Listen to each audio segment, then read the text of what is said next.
Apa yang sebenarnya terjadi di balik keputusan mengejutkan PBSI yang memisahkan Lani dan Fadia setelah prestasi gemilang mereka? Temukan jawabannya di sini.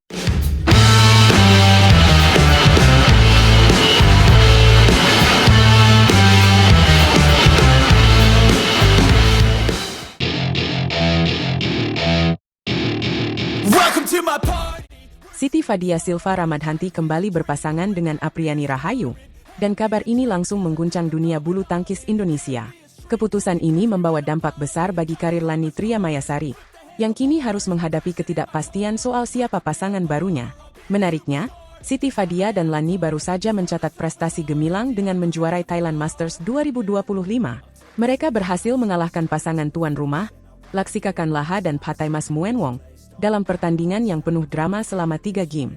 Skor akhir, 15-21, 21-13, dan 21-8. Prestasi ini menjadi momen manis yang sekaligus pahit, mengingat turnamen ini mungkin menjadi penampilan terakhir mereka sebagai pasangan. PBSI memutuskan untuk memisahkan Lani dan Fadia setelah Thailand Masters 2025. Sebagai gantinya, Siti Fadia akan kembali dipasangkan dengan Apriani Rahayu. Pasangan ini, yang dikenal dengan julukan privat, sudah didaftarkan untuk Orleans Masters 2025, turnamen BWF World Tour Super 300 yang dijadwalkan berlangsung pada awal Maret. Bagi para penggemar bulu tangkis, ini akan menjadi momen yang sangat dinanti karena turnamen ini menandai kembalinya privat, setelah kegagalan mereka di Olimpiade Paris 2024. Namun, di balik kabar kembalinya privat, nasib Lani Tria Mayasari menjadi teka-teki besar. Lani sebelumnya dijadwalkan untuk bermain di German Open 2025 bersama Feby Setianingrum. Tapi tiba-tiba, nama mereka dihapus dari daftar peserta tanpa penjelasan dari PBSI. Keputusan ini memicu banyak spekulasi, apalagi mengingat Lani kemudian terdaftar di turnamen lain, yaitu Sri Lanka International Challenge 2025, bersama pemain muda Felicia Christina. Fakta bahwa Felicia adalah pemain junior, dan biasanya bermain di sektor ganda campuran menambah lapisan misteri pada situasi ini. Yang menarik, Lani dan Fadia ternyata masih memiliki satu peluang untuk tampil bersama. Mereka masuk dalam daftar skuad Indonesia untuk kejuaraan bulu tangkis beregu campuran Asia 2025, yang akan digelar pada pertengahan Februari. Jika mereka benar-benar tampil di ajang ini, itu akan menjadi kesempatan terakhir untuk melihat chemistry mereka di lapangan sebelum masing-masing melangkah ke jalan yang berbeda. Keputusan PBSI untuk kembali memasangkan Apriani dan Fadia tentu bukan tanpa alasan. Privat pernah menjadi salah satu pasangan andalan Indonesia, dengan gaya permainan agresif dan solid yang memukau banyak penggemar. Namun, kegagalan total di Olimpiade Paris 2024 menjadi noda yang tak bisa diabaikan. Kini, kembalinya mereka menjadi ajang pembuktian bahwa mereka masih layak menjadi pasangan nomor 1 di sektor ganda putri Indonesia. Di sisi lain, Lani Tria Mayasari harus menghadapi realitas yang tidak mudah. Bermain dengan pemain junior seperti Felicia Christina di turnamen level lebih rendah tentu bukan hal yang diimpikan oleh seorang pemain yang baru saja menjuarai turnamen BWF World Tour. Tapi, kondisi ini juga bisa menjadi peluang bagi Lani untuk membangun kembali karirnya dari awal dan menemukan chemistry baru dengan pasangan yang berbeda. Tantangan ini tentu membutuhkan mental baja, dan semua mata kini tertuju pada langkah berikutnya dari Lani. Situasi ini juga menggambarkan betapa kompetitifnya dunia bulu tangkis Indonesia, khususnya di sektor ganda putri. Dengan banyaknya pemain berbakat, persaingan untuk mendapatkan pasangan yang ideal dan tetap berada di level atas adalah sebuah perjuangan tanpa akhir. Rachel Alessia Rose dan Melissa Trias Puspitasari, pasangan muda lainnya yang juga akan tampil di Orleans Masters 2025, menjadi bukti bahwa generasi baru terus bermunculan, siap mengguncang panggung internasional. Pertanyaannya sekarang, apakah keputusan PBSI untuk memisahkan Fadia dan Lani adalah langkah yang tepat? Dan apakah Privat akan kembali ke performa terbaik mereka setelah sekian lama berpisah? Sementara itu, bagaimana nasib Lani Tria di masa depan? Apakah dia akan menemukan pasangan baru yang mampu membawanya kembali ke puncak karirnya? Atau justru harus berjuang lebih keras di turnamen level bawah? Bagi para pecinta bulu tangkis, drama ini tentu menambah daya tarik olahraga ini.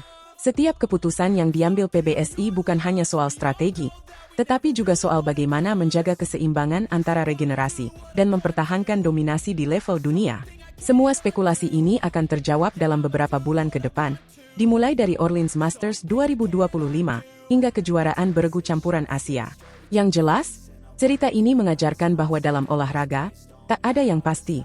Pasangan bisa berganti, posisi bisa berubah, tetapi kerja keras dan semangat untuk terus berjuang adalah hal yang selalu menjadi kunci. Mari kita tunggu dan saksikan bagaimana perjalanan para bintang bulu tangkis ini berkembang. Akan ada kejutan apa lagi? Jangan sampai ketinggalan.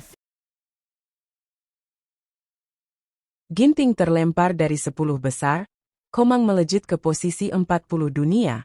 Gregoria di peringkat 5. Apa yang sebenarnya terjadi di ranking BWF terbaru?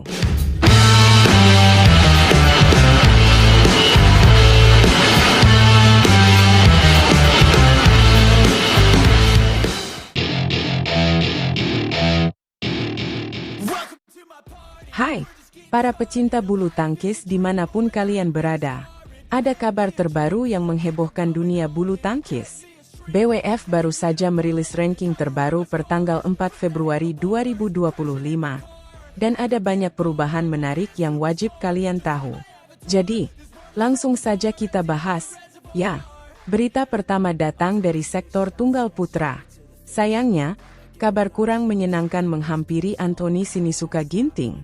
Pemain andalan Indonesia ini harus rela terlempar dari posisi 10 besar dunia. Kini, Ginting berada di peringkat 14. Penurunan ini tentu menjadi pukulan besar, mengingat Ginting pernah menjadi salah satu pemain yang konsisten berada di papan atas dunia. Hasil buruk dalam beberapa turnamen terakhir tampaknya menjadi penyebab utama kemerosotan ini. Namun, di sisi lain, Jonathan Christie berhasil menunjukkan performa yang stabil. Ia masih aman di peringkat 3 dunia, menjadi satu-satunya wakil Indonesia di posisi elit tunggal putra. Sekarang, mari kita beralih ke sektor tunggal putri yang membawa angin segar bagi Indonesia. Fokus utama kita kali ini adalah Komang Ayu Cahyadewi. Pemain muda asal Bali ini berhasil mencatat lonjakan besar dalam ranking dunia. Setelah sukses menjadi runner-up di Thailand Masters 2025, Komang naik 5 tingkat dan kini berada di peringkat 40 dunia.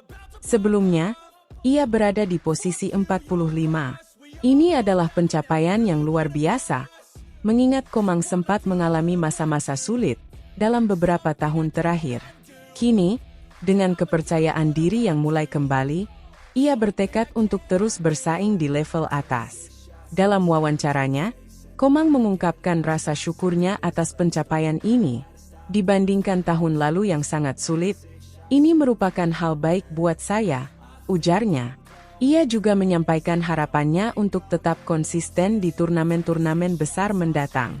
Selain itu, Komang memberikan apresiasi terhadap pelatih baru di sektor tunggal putri PBSI, Imam Tohari dan Nunung Subandoro. Menurutnya, kunci peningkatan performa tetap ada pada diri sendiri, meskipun dukungan pelatih sangat berarti. Tidak hanya Komang, Putri Kusuma Wardani atau yang akrab disapa Putri KW juga mencatatkan peningkatan peringkat yang membanggakan. Putri KW kini menempati peringkat 14 dunia, setelah naik 1 tingkat dari posisi sebelumnya. Keberhasilannya ini tidak lepas dari performa apiknya di Thailand Masters 2025, di mana ia berhasil mencapai semifinal sebelum kalah dari Pornpawe Chochuong, pemain unggulan asal Thailand. Peringkat 14 ini menjadi pencapaian tertinggi sepanjang karir bulu tangkis Putri KW.